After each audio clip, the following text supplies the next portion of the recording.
Sometimes we have to ask ourselves, what's using my life? Heard a guy give a lecture one time that says, we are today what we were when. And he was talking about the fact that we, to a great extent, behave, think, react because of some previous experience that we've had. One of the things that we know about life is that it is always changing. Sometimes you're up, sometimes you're down. Sometimes things go real well, and sometimes they don't. Sometimes you're happy, and sometimes you're sad.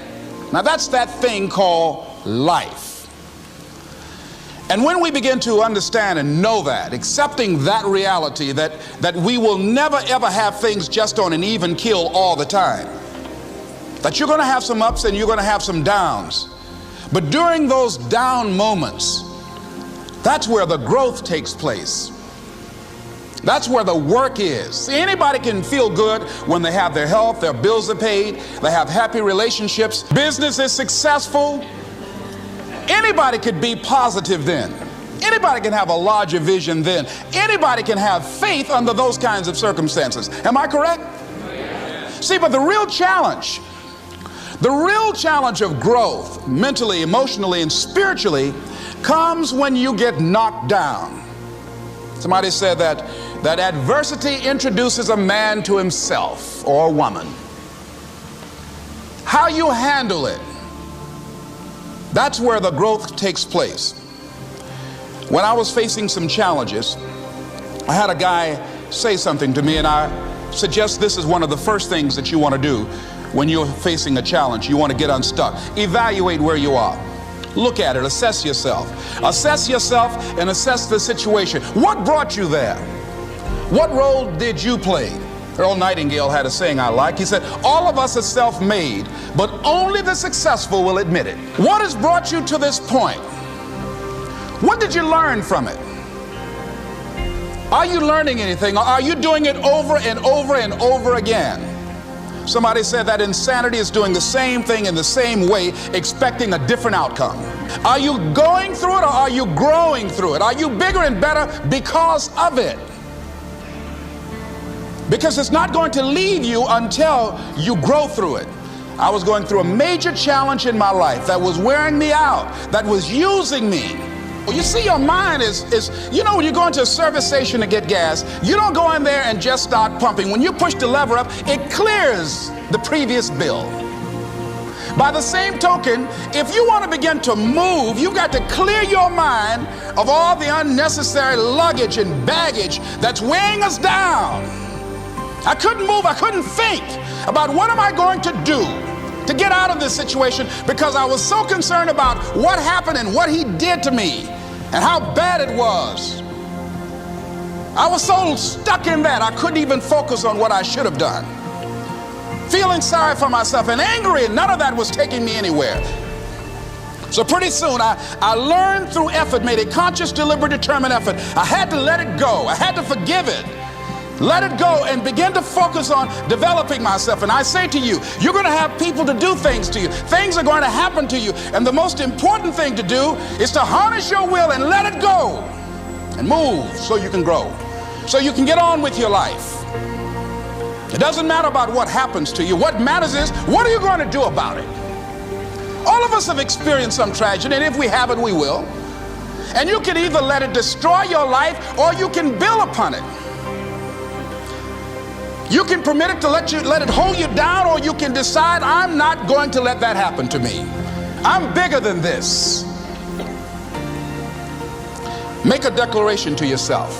Declare all out war that you're going to get out of this rut. I don't care how good you are. I don't care how talented you are. I don't care how much you work on yourself. There are some times when things aren't going to go right.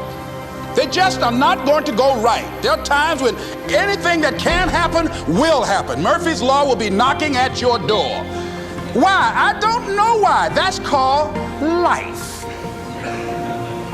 And you have to deal with it. Sometimes your life will be in a slump, just like sports. Some of the best shooters can't hit baskets different times in games. They get in a slump. Do they sit on the sideline and say, I just didn't hit a basket today? No, they continue to execute.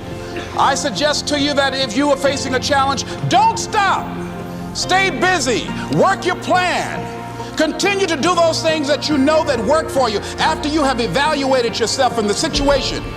Continue to move. Stay busy, stay busy, stay busy. Find somebody that you can help so you can forget about you for a moment. See, sometimes the best thing to do is to be. Sometimes you have to just back up and go within yourself.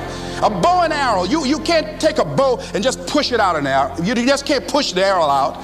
You have to pull it back and then release it. Sometimes you have to back up and go within and pray and meditate and recharge your batteries. Go away, clear your head, and then come back and look at it from a different vantage point. Don't operate while you're under the spell or the effect of what's going on. Next thing is that you've got to activate the thinker in you. Don't allow your emotions to control you. We are emotional, but you want to begin to discipline your emotion. If you don't discipline and contain your emotions, they will use you.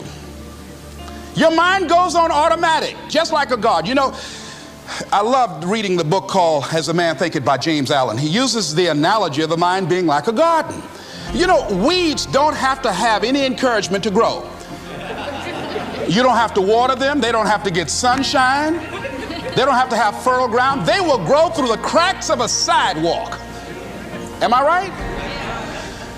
But if you want to grow orchids or roses or any kind of exotic flowers, there are special processes and procedures you must go through.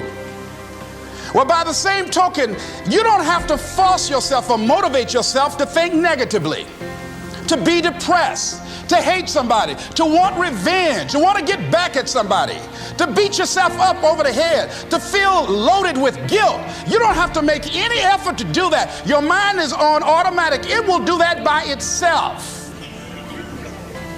But if you want to begin to move into your own personal greatness, if you want to begin to really enjoy a happy, successful, healthy life, you've got to be willing to go against the tide. You've got to be willing to harness your will and say, in spite of this, I'm in control here.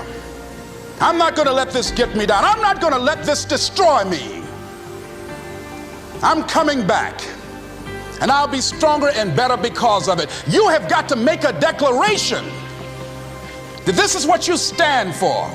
You're standing up for your dreams. You're standing up for peace of mind. You're standing up for health. You want it, and you're going to go all out to have it. It's not going to be easy. When you want to change, it's not easy. If it were in fact easy, everybody would do it. But if you're serious, you'll go all out.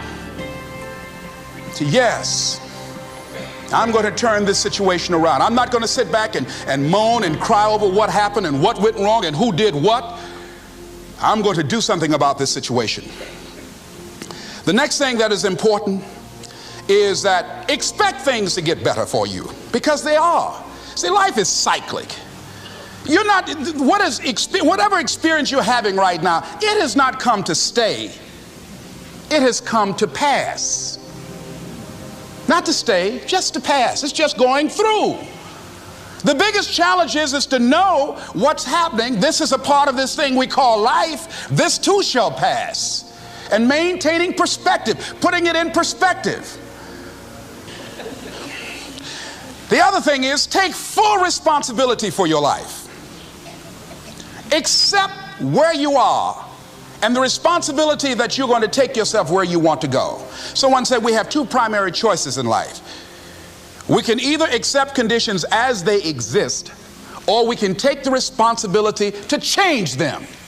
See, a lot of people want to exempt themselves from taking responsibility. All they want to do is talk about the problem. Every time you see them, they'll tell you their story over and over and over and over again. No. You want to take responsibility for your life. I got me here, I can get me out of this.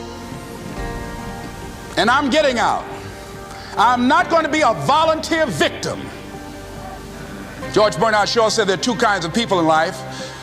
You know, he said those that make things happen, those that watch things happen, and those that don't know what happened. And he said the people that get along in this life look around for the circumstances that they want, and if they can't find them, they make them. They create them. So part of beginning to get unstuck, you've got to decide that the behavior pattern that you have adopted doesn't work for you. You've got to change your strategies, and changing your strategy means reinventing your life, recreating you, and you have the power to do that. You can decide that you're going to change, that you're not going to be a wimp. You can decide that you're going to stand up to life. You can decide that I'm going to live each day as if it were my last. You have the power to make that decision. You can decide I'm going to work on myself and develop myself. I'm going to empower me. And all of these things that are happening to me right now, they're just temporary inconveniences. They're not stronger than I am. I'm in charge here.